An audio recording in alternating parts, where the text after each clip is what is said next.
Display sizes have been growing at a ridiculous pace in recent times, and today we have with us two awesome smartphones with large displays, or phablets as they are called.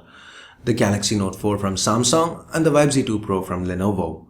So in this video, let's pit these two against each other and see how they fare.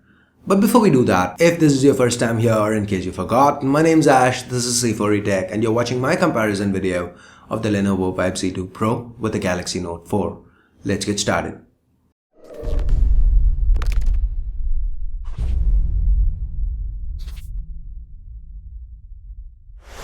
First off, let's start with the built-in design. With the Note 4, Samsung's moved away from the plastic design and have incorporated a metal frame. The back is still plastic though. The Vibe Z2 Pro, on the other hand, is almost entirely made out of metal, but that comes at a cost. The back on the Note 4 is user removable, and here we have a memory card slot and a user removable battery, both of which are not available on the Vibe Z2 Pro. But it is impressive to see that Lenovo was crammed in a huge 6-inch display and a higher capacity battery while managing to keep the height and width just a few millimeters more than the Note 4 with its 5.7-inch display. The Vibe Z2 Pro is also 0.8mm slimmer and just 3 grams heavier, but that being said, you're not going to be using either of these phones single-handed anytime soon. Overall, when it comes to the built-in design aspect of it, I'd say both have their own sets of pros and cons, and since neither device has any obvious flaws, I'm gonna let you guys decide based on your personal preference and call this round a tie. Next up, let's talk about what's underneath, and this is easy. It's an outright win for the Galaxy Note 4. This Note 4 packs in a Snapdragon 805 chip, whereas the Vibe Z2 Pro is powered by the older Snapdragon 801 chip. So that's 4 Crate 50 cores clocked at 2.7 GHz each, coupled with an Adreno 420 GPU and 3 gigs of RAM on the Note 4, compared to 4 Crate 400 cores clocked at 2.5 GHz each, coupled with an Adreno 330 GPU and 3 gigs of RAM on the Lenovo Vibe Z2 Pro. Don't get me wrong here, the Vibe Z2 Pro will run pretty much anything you throw at it, but the Note 4 is more future-proof, if such a thing exists in today's fast-growing smartphone scene. Anyway, the Note 4 also packs in a few extra sensors like a heart rate and UV sensor, a fingerprint sensor, and while some of these can be dismissed as gimmicks, the IR blaster is definitely useful, and more importantly, the S Pen. The S Pen is undoubtedly the star of the show here, and all these are found lacking on the Vibe Z2 Pro, making the Note 4 the clear choice for this round. When it comes to the internal speaker, the Note 4 is a little louder, but when it comes to quality via the earphones, they are on par with each other. Both output great quality audio. Let's talk about the display now. Both devices pack in Gorilla Glass 3 covered Quad HD displays. The Note 4 a 5.7-inch Super AMOLED HD display giving it a pixel density of 515 pixels per inch, and a 6-inch IPS LCD display on the Z2 Pro that gives it a slightly lesser pixel density of 490 pixels per inch. The differences in pixel densities are negligible since you can't really see any pixels on either device. The bottom line is both are extremely sharp. While it's a trend these days for reviewers to immediately add the word oversaturated following the word Super AMOLED, Samsung's come a long way now, and the display doesn't really need to be oversaturated if you don't want it to. You can set it to display natural colors. Anyway, it again boils down to personal preference, but I'm going to give this round to the Note 4 due to the deep black levels that Super AMOLED brings to the table and its amazing visibility outdoors.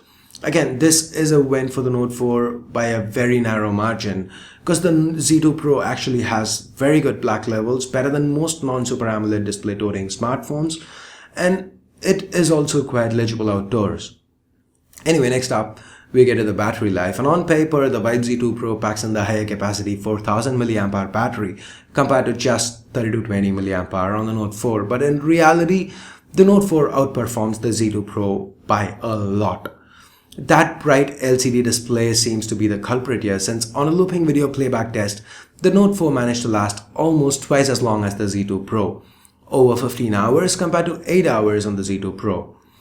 But the standard drain is low on both devices, and with tasks like playing music or making calls, the battery drain is comparable.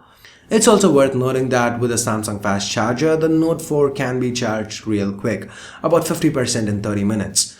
So thanks to that, the AMOLED display, the more efficient 805 chip inside, and Samsung's stellar power management, the Note 4 scores another victory here.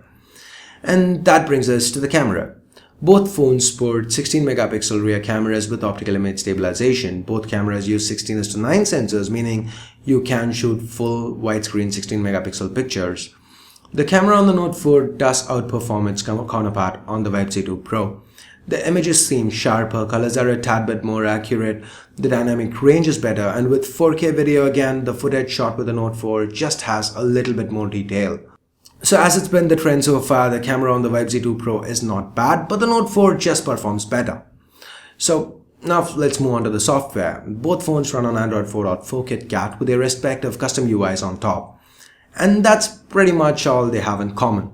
First up, let's talk about the Note 4's advantages here. The Note 4 has tons of multitasking functionality baked in. You can open 2 apps at the same time, have some floating on top, minimize them, resize them, and to top it all off, the S Pen brings with it a bucket load of functionality. There's just so many features thrown in here that I have a separate 2-part software walkthrough video. I'll leave a link to that video in the description, both videos in the description. In case you're just curious, you want to check it out, feel free to do so. Anyway, the Vibe Z2 Pro does have a few similar features, but the Note 4 does way better in the multitasking area. But if you are someone who's moderately interested in smartphones, I'm sure you'd have come across someone or the other talking about TouchWiz and, the word lag that's associated with TouchWiz. While Samsung's greatly reduced it on the Note 4, the Note 4 still is definitely not as fast or quick as stock Android, and this is where the Vibe Z2 Pro shines, since it comes with an option to switch to an almost stock version of the UI.